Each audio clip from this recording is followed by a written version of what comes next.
Hello and welcome to Veiocity Plays. I'm again playing Guild Wars 2 and this video directly leads from the character creation that I have just completed. Now, before we start off in this epic adventure, I think it only fitting to go over some of the things about Guild Wars 2 that makes it unique. Why play Guild Wars 2 over one of the other many MMOs? Because there are many of them. It's not hard to find, and yeah, two other fierce competitors have come out just this year with Star Wars The Old Republic and another one which I've forgotten. But I don't think either of those have really been able to dwarf the dominance and success of World of Warcraft, which I'm pretty sure everyone would have heard of. It is an absolute monster in the MMO world. Ever since it came out, it's pretty much dominated everything. So I say we get into the awesome things about Guild Wars that make it awesome. Anyway, let's just take a look at the surroundings first. Hey, over here! You don't want to miss a chance for glory. Yeah, the Norn sort of barbaric people, I'd say. That's for the race, and we are instanced at the moment. That's indicated by those red lines.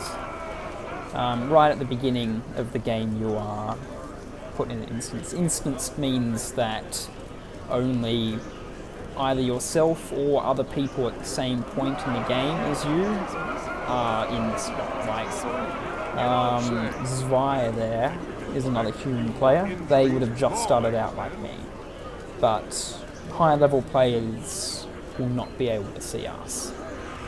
So that means the things that we do in the world here will only be viewed by us and not by the other people. Anyway, let's first of all take a look at skills. I'm playing the Mesmer profession. I have very little experience with this profession, but I know the general concepts behind it, although this is the first time I've played one. I say we just skip past the quest and take a look at some of the combat elements. Right. I'm currently wielding a one-handed sword. Now, the weapons in Guild Wars 2 are really one of the things that completely defines the combat experience. For example, World of Warcraft, you get skills by leveling up, and you have to purchase those skills with your gold. And the weapon that you're wielding, as long as it's like one of the same type of weapons, like if it's a melee weapon such as a spear or a sword or an axe or whatever, you still have the same abilities. In Guild Wars 2, these change drastically depending on what you have in your hand. These first three skills here are governed by the weapon in your main hand, and skill slots 4 and 5 are governed by the weapon in your offhand. If you have a two-handed weapon, the first 5 skills are dominated completely by that. Now, skill number 1 is your sort of auto attack. It doesn't have any kind of cooldown, but you actually have to press the key for it to do anything, but it's your sort of auto attack. You unlock additional skills with a weapon when you use it. It's not particularly hard to unlock it. It's not something that takes much time. You don't have to level up or anything. You just have to physically use the weapon. I will attack this mower over here.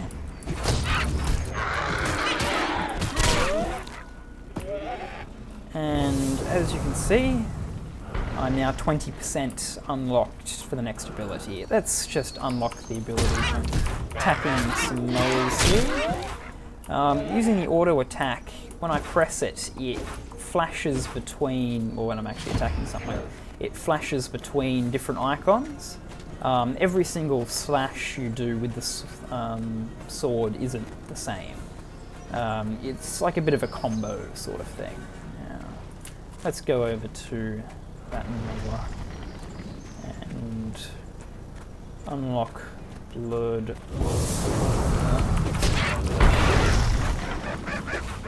Elementalist there. I think that Minotaur looks rather intimidating, but should I attack it? Should I attack? Yes, I should attack it. Yeah, just that right there is one of the major things. You may have missed it if not paying attention, but that is dodging. See how I was able to take on that very, very large creature. I did have some help from some NPCs and maybe even another player helped there, but and that was dodging. Down here you have an endurance meter, and when you dodge, which you use by double tapping one of the directional keys, which is by default WASD, you can dodge around.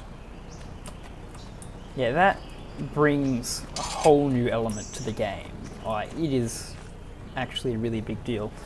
By being able to dodge out of the way of skills makes the game, like, it opens up so many possibilities.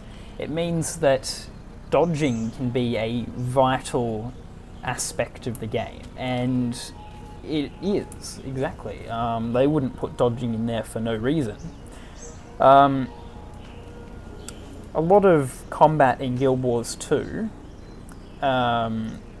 does have dodging involved. If you're just attacking a little mower or something, you don't particularly need to dodge. It's not very difficult, but against a boss that does very large, powerful attacks, if you can dodge out of the way, you might be able to save 50% of your health bar, or maybe even all of it.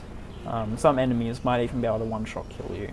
And enemies also have varieties of attacks. They don't just have auto attacks. Sometimes they have power attacks, ones that take them a second or two to charge up, and when you can see them attempting to use one of these skills, an ideal time to dodge out of the way. And that's also a fundamental mechanic in Guild Wars, not Guild Wars, in Guild Wars 2 PvP. Now, also, you may have noticed some things flash up on the right-hand side of the screen. Dynamic events, they're called. That is one of the most defining things about Guild Wars 2, and I will get into that a little bit later.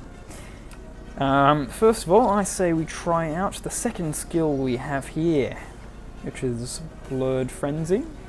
Strike your foe with a flurry of strikes, distorting the space around you and making you evade attacks. So it has evasion and a flurry of attacks, so damage dealing. So that's pretty cool. That'd be especially good if you're being attacked by multiple enemies. Having evasion, very, very useful. It has 10 second cooldown, I expect, but that includes actually using the skills. It takes a few seconds to actually initiate the use of the skill. Of course, we only have one weapon at the moment because we just started out. But you'll also notice that here on 6 we have another skill. Now let's go to the skills and traits menu. Yeah, those are the weapon skills, and as you can see here, the greatsword has all those abilities. The pistol is an offhand weapon, it has those ones. You can also use a scepter, which is like a magical kind of thing, and a staff, obviously that would be magical. A focus, not exactly sure what that does. A torch, a spear, and a trident. I think spear and trident are underwater weapons, because underwater combat is a completely separate thing in Guild Wars 2, and it has different skills and is balanced completely differently.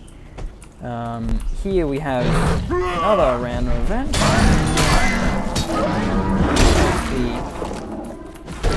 The Bull Minotaur. That's quite an easy kill. Because it's the beta, you have the ability to rate the quests, and killing, I think it's quite fun. I'll give that a 3, the difficulty 2, and it doesn't really change the world that much, to be honest, but some of the events really do. And when you complete an event, you get experience, karma points, which is a separate currency, and you get gold, which is obviously part of the currency. You use karma to purchase items from karma merchants. Yeah, it's something I'd kind of have to show you, but it's rather self-explanatory, I think. Anyway, the first lot of quests you pretty much have to do regardless, but as soon as that is over, like this is right at the beginning as well, you can then go off and experience the world at your own pace. And there are different ways of leveling in Guild Wars 2, which I will show you in a bit more depth later on. But anyway, hey, I say over here. You don't want to miss a chance. We get started on your personal story. This is completely optional, and a lot of the personal story quests are instanced, like this spot here. So what you do only affects what's going on in your world. And on the flip side, there are dynamic events, which are completely server-wide events which randomly happen, and they affect the world for everyone. Everyone can join in on that and help out, but I'll show you some examples of those later on. But anyway, I say we end this video for the moment, and I will start recording the first lot of quests. So, hope you enjoyed it, and please give me some feedback.